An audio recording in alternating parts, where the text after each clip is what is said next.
This operation is addition. That means the denominators have to be the same before we can combine these rational expressions.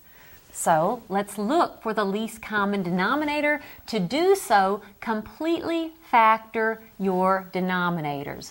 This is the difference of two squares, so that's x plus 1 times x minus 1, and then plus 3 over x plus 1. What would be the least common denominator in looking at these two denominators? It would actually be this denominator. So what do we do next? We rewrite each rational expression as an equivalent expression, but with this denominator. Now obviously this one's already done, so let's concentrate on this expression. What do I multiply this denominator by in order to make it look like this denominator? I would multiply the denominator by x minus 1. Now, if I multiply the denominator by x minus 1, I must multiply the numerator by x minus 1. Now I have the right to combine these two rational expressions, and it's 6 numerator plus this numerator, 3 times x minus 1, all over a common denominator, x plus 1, x minus 1.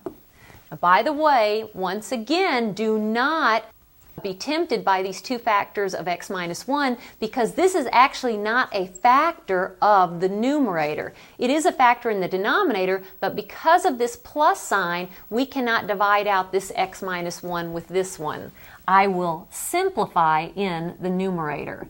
So that's 6 plus, use the distributive property, that's 3x minus 3, all over that denominator, x plus 1 times x minus 1.